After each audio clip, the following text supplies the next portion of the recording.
Assalamualaikum warahmatullahi wabarakatuh. Apa kabar kawan-kawan semuanya? Semoga dalam keadaan sehat walafiat ya. Jumpa lagi di channelnya Kang Ian Madu atau budidaya lebah madu Maribaya asli alam nih ya, yang ada di kawasan Kabupaten Bandung Barat.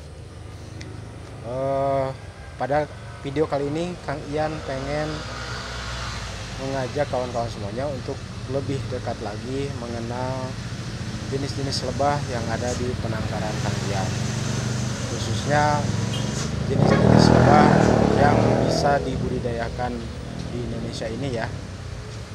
Tapi sebelum lanjut menyaksikan videonya, jangan lupa buat kawan-kawan yang belum subscribe, jangan lupa untuk subscribe, like, and comment, dan jangan lupa untuk membunyikan loncengnya agar bisa selalu menyaksikan video-video dari Kang Ian.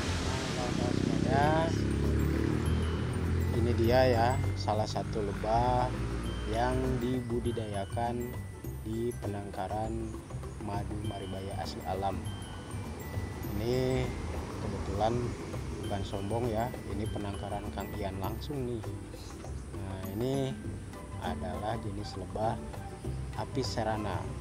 Kalau kata orang Sunda itu niruan ya, kata orang Sunda. Memang tiap wilayah itu memiliki nama yang berbeda-beda, tapi Kang Ian sengaja mengenalkan kepada kawan-kawan semuanya dengan sebutan Apis cerana aja ya, lebih ke ilmiahnya. Mungkin banyak kawan-kawan semua yang belum paham, yang awam terutama, jadi menganggap kalau madu itu ya madu lebah gitu ya, tanpa tahu jenis lebah apa yang menghasilkan madu tersebut. Karena sekarang banyak madu yang dijual di toko-toko, baik di toko online ataupun supermarket. Nah, mungkin yang nggak paham tuh nganggapnya ya beranggapan kalau madu itu ya sama aja gitu ya. Padahal beda-beda kawan-kawan. Terutama di Indonesia sendiri itu ada 4 jenis madu yang bisa dikonsumsi ya. Salah satunya ya ini yang kita tangkarkan di sini, yaitu jenis lebah Apis cerana.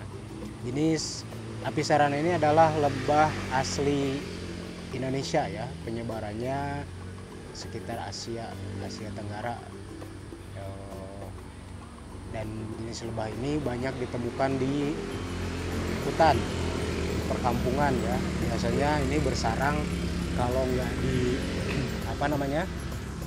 di lubang-lubang tanah atau di pokok-pokok kayu yang sudah kopos. Nah, itu dia. Jadi dia lebih suka mencari tempat-tempat yang sejuk, yang adem ya. Jenis lebah ini cukup agresif dan sensitif ya. Dalam artian sensitif itu dia gampang kabur kalau misalkan terlalu berisik, terlalu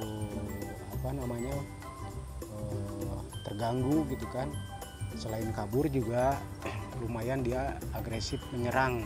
Makanya mesti hati-hati saat ketemu dengan lebah jenis ini. Jenis lebah Apis cerana ini biasanya menghisap berbagai jenis bunga yang ada di alam ya. Jadi apa aja bunga yang ada di alam dia hisap. Yang penting bunga nektarnya itu menurut mereka aman. Jadi jenis lebah ini madunya jarang ditemui di toko-toko ya, baik itu toko online maupun di supermarket, itu jarang ditemui. Kenapa? Karena untuk madu jenis Apis cerana ini sangat sedikit, terbatas produksinya ya, nggak banyak. Nah, ini dari satu kotak ini aja biasanya per kali musim, kali panen tuh paling banter 7 kilo madu plus sarang ya, belum diperas. Itu paling banter kalau koloninya super, koloninya bagus, terus lebahnya produktif. Kalau lebahnya kurang bagus ya kadang-kadang sampai habis musim pun mereka nggak menghasilkan madu. Walaupun menghasilkan madu nggak bisa dikonsumsi sama manusia ya, nggak bisa dimanfaatkan, jadi hanya cukup untuk mereka saja gitu. Nah ini banyak dibudidayakan di perkampungan, di kampung-kampung, karena ini biasanya bersarang di di atap-atap rumah masyarakat gitu ya. Nah kawan-kawan semuanya, madu jenis lebah apis serana ini tentunya beda banget dengan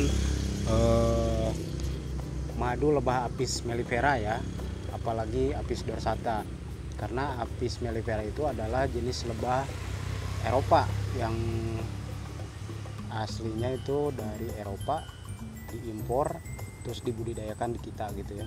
Dan biasanya lebah mellifera itu memang mesti diangon untuk mencari sumber pakan itu, karena mellifera itu lumayan rakus ya dalam mengkonsumsi pakannya, itu dia nggak cukup sedikit gitu, harus banyak, makanya harus disediakan. Jadi mellifera itu mesti diangon. Nah beda dengan jenis apis serana ini. Kalau serana itu kita biarkan begitu aja, dia cari sendiri, dan bunga apa aja dia bisa hisap gitu.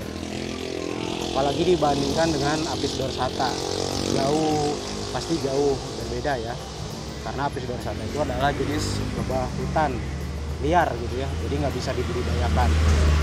Lebah apis dorsata itu kalau kata orang Sunda mah odeng ya, atau tawon raksasa, bukan tawon, lebah raksasa gitu. Beda dengan tawon. Kalau tawon tuh ini nih yang terbang-terbang di depannya ini. Nah ini yang besar, ini tawon, bukan kategori lebah ya. Ini tawon, ini kalau kata orang Sunda mah engang ya. Nah, engang itu adalah sejenis tawon yang dia keberadaannya di situ adalah untuk memangsa si lebah-lebah yang sedang berterbangan di situ.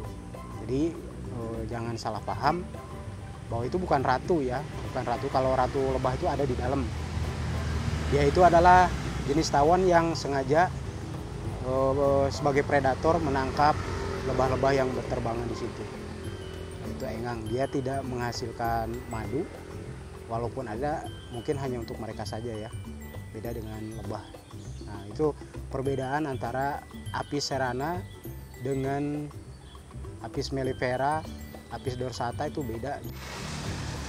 Nah itu kawan-kawan, perbedaan antara jenis lebah yang satu dengan yang lainnya ya.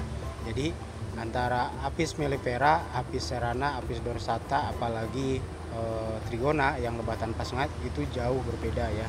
Jadi mulai nama pun sudah beda, karakter lebahnya beda, terus tekstur madunya, rasa, aroma tentu pasti berbeda ya, karena lebah penghasilnya pun beda. Jadi nggak bisa disamakan antara rasa madu apis serana dengan apis mellifera, pasti jauh berbeda ya.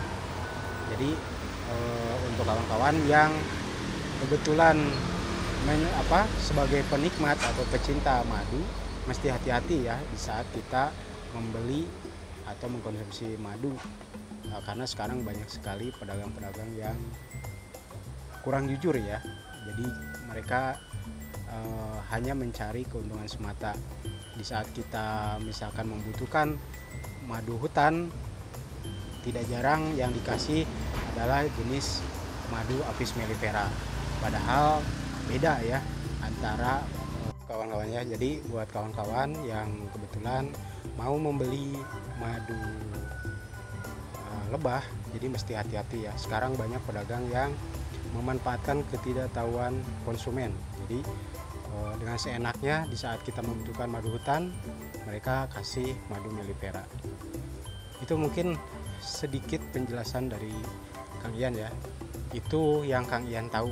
Nah, kawan-kawan bisa cari lebih tahu lagi di internet, karena banyak sekali penjelasan di situ tentang perbedaan madu, dari madu jenis satu dan jenis lainnya ya.